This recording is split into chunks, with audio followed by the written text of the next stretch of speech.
On trial, the United States' love affair with guns. Just what does it say about the nation's psyche? And does gun ownership really lead to more crime? This is Inside Story.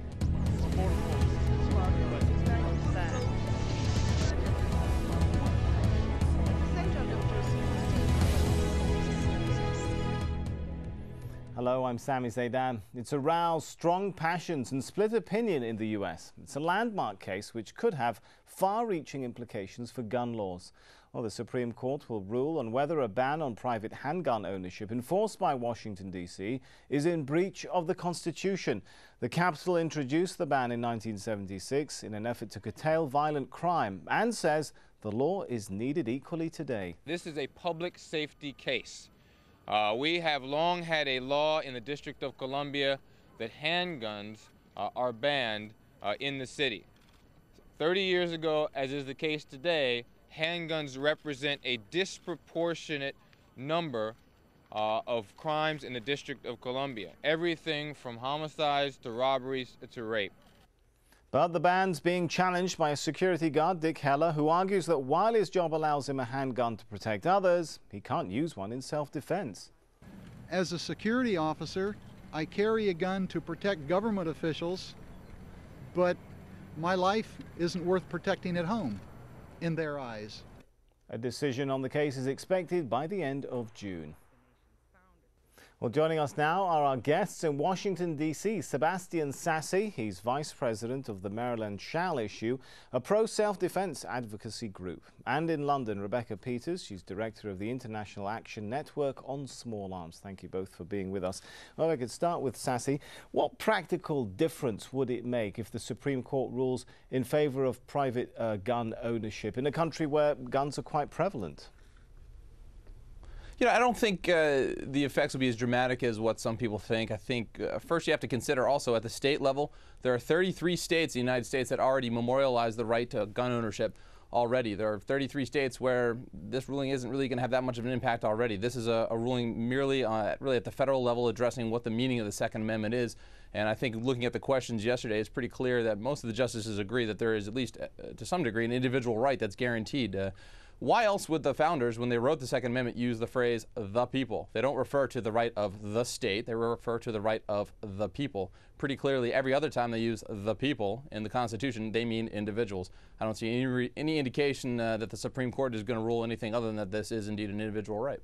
All right, I don't want to get into too much discussion of the technical details of the law, but if we could go over to London, I'd like to pose the question or the same question, but let's look at it a little bit in reverse and say, if the US Supreme Court comes down on the opposing side of individual ownership of guns, what difference would that make?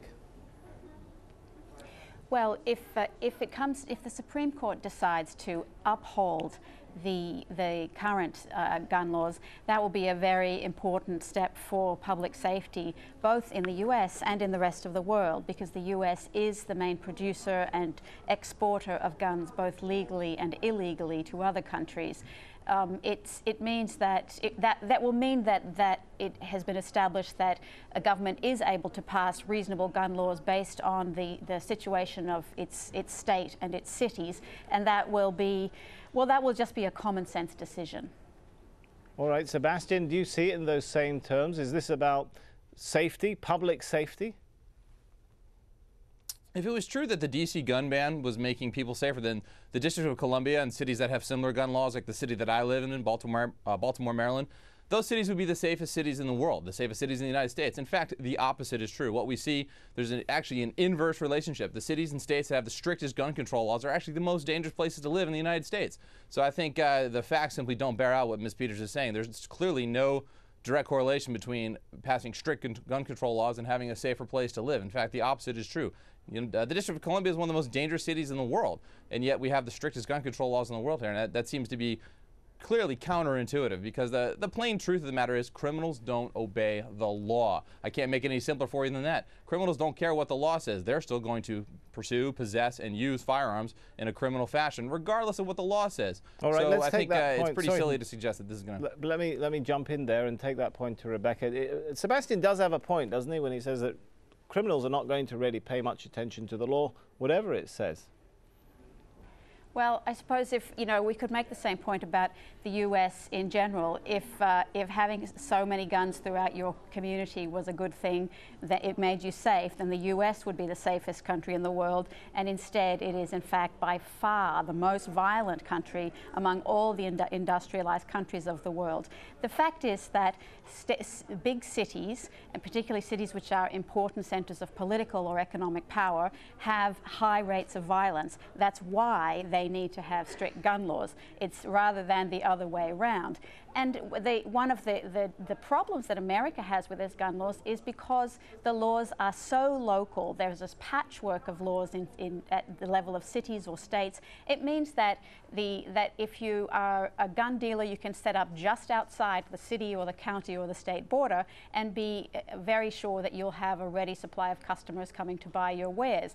It would be so much more logical, as it is in other countries, to have the same consistent type of law across neighboring jurisdictions, so that you don't have the situation where at the moment criminals who want to use guns in Washington, D.C. simply have to bring them or import them from places outside Washington, D.C. And that's what's happening there. It's an argument. The fact that the cities are violent is an argument for having tough gun laws all around them as well. All right, well, it's an argument that will go on for a while. If we could shift gears a little bit, I want to ask Sebastian, the court, of course, is about to make a very important interpretation of the Second Amendment.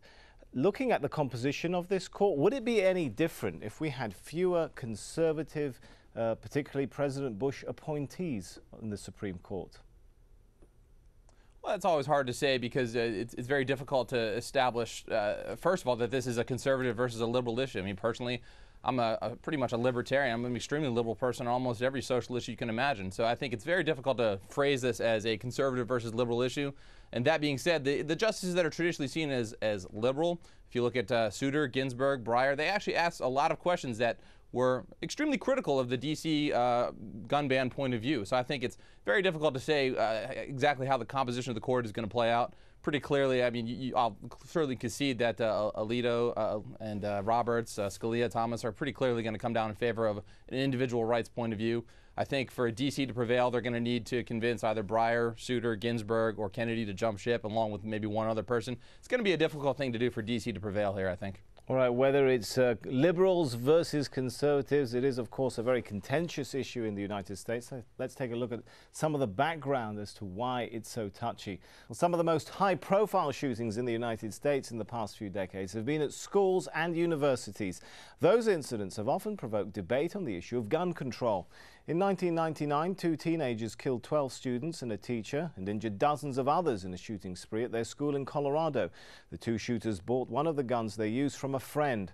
Last April, a Virginia Tech student killed 32 people in a shooting spree across the campus. The mentally unstable shooter bought his weapons online and at a Virginia gun shop. And last month in Illinois, a student turned his gun on his colleagues at a lecture hall, killing 5 people. Well, he bought some of the gun parts used in the shootings from the same online dealer the Virginia Tech shooter used.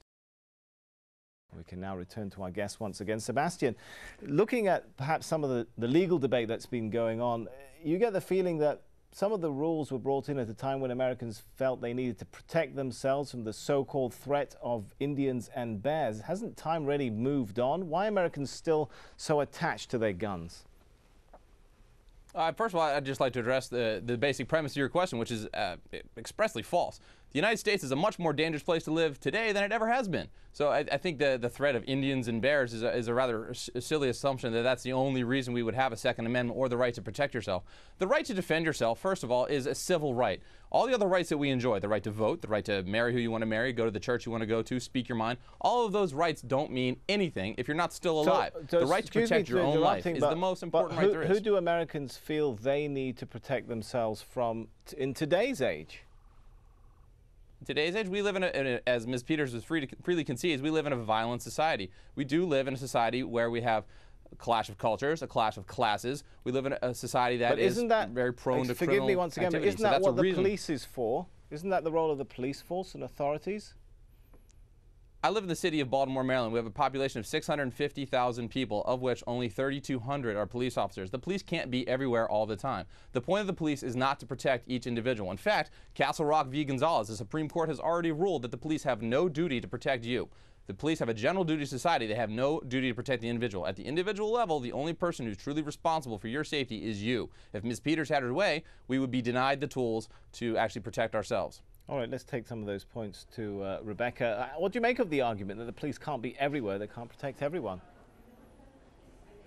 Well, it's true that they can't protect everyone, and they especially can't protect everyone if a large proportion of everyone is carrying a gun. I mean, the more guns you have easily available in society, especially in big cities, especially in places where there is a lot of inequality, where there is drug trade, the more dangerous it's going to be. But the thing is, it's a scary sort of image that we hear of, that somehow you're only able to enjoy your rights as a person in a democracy if you're able to shoot everybody who might potentially be a threat to you. That is not the way that democracies come about. The basis of society should not be that every person has the ability to kill anyone else that they want to. That's not a very strong basis for your society. And it's about weighing up the community safety compared with individual freedom. And I suppose from outside the US, it's a strange idea of freedom if your freedom relies on your being able at any time to kill another person. All right, we'll talk about inside and outside the US. We will, of course, get more into the issue of gun control in different societies around the world. It's time now for a short break, though. When we come back, we'll discuss gun ownership across the world. Stay with us.